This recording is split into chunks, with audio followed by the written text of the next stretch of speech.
안녕하세요. 티트맨입니다. 오늘 포틀랜드전 110대 102 승리. 하지만 솔직히 말해서요, 잘해서 이긴 경기라기보단 문제점이 많은 경기였지만 그래도 버텨낸 경기였습니다. 그래서 오늘은 서부 원정 5연전의 첫 경기 승리로 스타트를 끊었지만 칭찬보다는 먼저 우리의 문제점을 짚고 그 다음에 왜 이 팀이 무너지지 않았는지 이야기해 볼게요. 네, 첫 번째, 21점 리드를 지켜내지 못했습니다. 네, 3쿼터 한때 플러스 21점. 이 경기는 사실 여기서 끝냈어야 했는데요. 그런데 그 즈음부터 공격이 느슨해지고 볼도 멈추었고 27%의 3점을 던지는 거 참 좋은데요. 샷 메이킹이 너무 대충 던지질 않았나. 점수 차이에 이 정도면 되겠지라는 농구를 했던 것 같습니다. 이건 단순 실수가 아닌 것 같아요. 큰 리드를 잡았을 때 경기를 설계하지 못하는 그런 문제, 그리고 이번 경기뿐만 아니라 이게 반복되고 있다는 게 더 문제일 것 같습니다.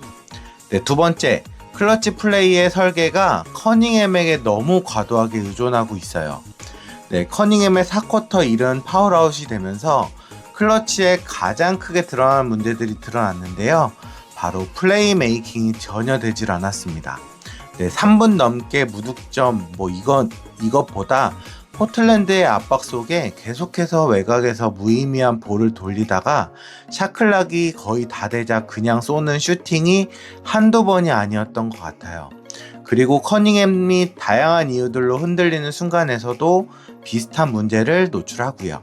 네, 단순한 파울아웃 문제를 넘어서 클러치 설계가 한 명에게 과도하게 의존되어 있다는 신호 같습니다. 네, 커닝햄은 훌륭한 에이스이자 클러치 플레이어지만 결정적인 순간에 에이스가 흔들릴 때 팀의 플랜 B가 부족한 느낌을 지울 수가 없네요.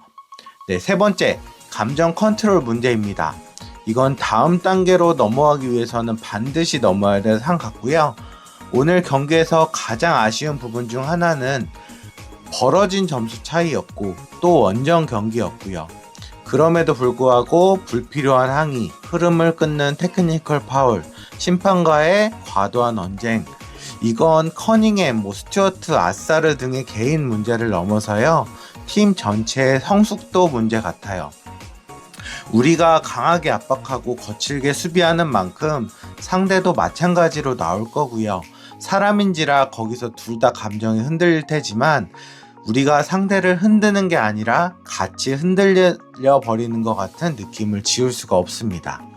네, 플레이오프 그리고 더 큰 경기로 갈수록 이런 감정 싸움은 100% 손해일 테고요.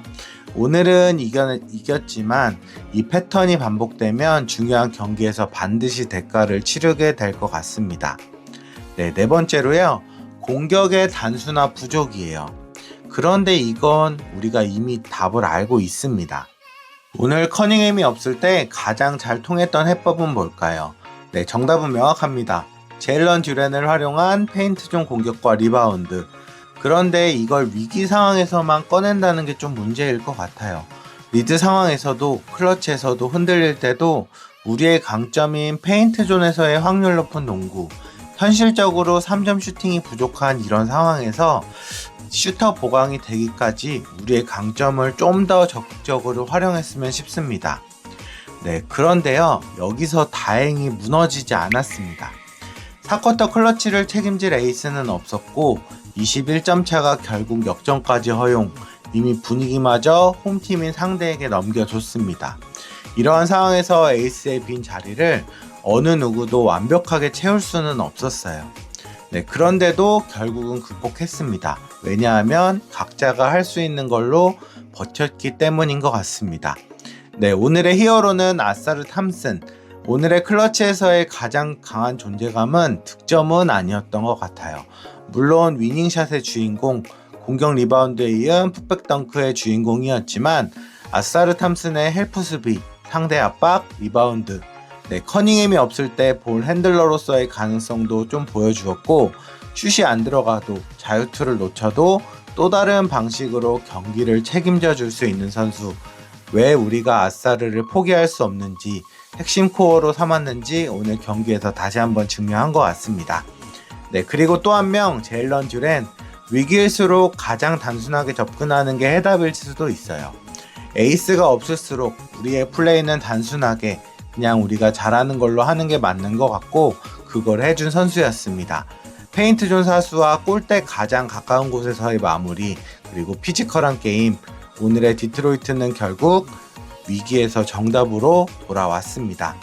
네, 하나의 남는 의문점은 아이비는 왜 클러치에 없었나 일 텐데요. 커닝햄이 빠졌는데 왜 제이든 아이비가 코트에 없었을까? 네, 분명히 오늘 활약은 나쁘지 않았거든요. 코트를 흔들어 줄 수 있는 옵션이었을 텐데 감독님은 클러치에 결국 사용하지 않았습니다. 네, 볼 컨트롤 기복, 수비 로테이션 리스크, 클러치에 요구되는 안정성. 오늘의 감독님의 선택은 폭발력보다는 안정성이었던 것 같아요. 아니면 몸 상태 관리로 출전 시간 관리를 하는 건지는 모르겠지만 이건 아이비에게도 분명한 과제일 것 같습니다. 네, 디트맨 구독과 좋아요 부탁드리고요. 우리 디트팬님들도 화 많이 나셨을 거예요. 네, 제가 보지 못한 문제점이 또 있는지 어떻게 해결할 것인지 댓글로 남겨주시면 감사하겠습니다. 네, 다음 경기는 백투백 12월 24일 내일이고요. 수요일 12시 세크라멘토 킹스와의 원정 게임입니다. 네, 커닝햄의 셀프 체력 관리까지 한 만큼 또 우리만 만나면 날아다녔던 잭 라빈을 상대로 우리가 얼마나 달라졌는지 보여줬으면 참 좋겠습니다. 네, 오늘 승리는 의미가 있어요. 문제점도 많았고 경기도 흔들렸고 에이스는 클러치에 나올 수 없었습니다. 그럼에도 접전을 이겨냈어요. 왜냐하면 우리 디트는 커닝햄 원맨 팀은 아니거든요. 네, 감독님도 경기 후에 인터뷰에서도 자신의 책임과 선수들의 회복력을 강조했을 만큼 우리는 흔들려도 다시 돌아올 수 있는 그런 팀일 겁니다. 네, 화려한 승리는 분명 아니었고요. 상처뿐인 승리였습니다. 그럼에도 똑같은 1승이라는 거 하나하나 그 승리를 쌓아가는 강팀으로 가고 있다는 증거일 수도요. 이전에 언급했던 문제점을 빠르게 수정할 수 있는 그런 팀, 우리 디트로이트 피스톤스는 그런 팀일 겁니다. 디트로이트 가자!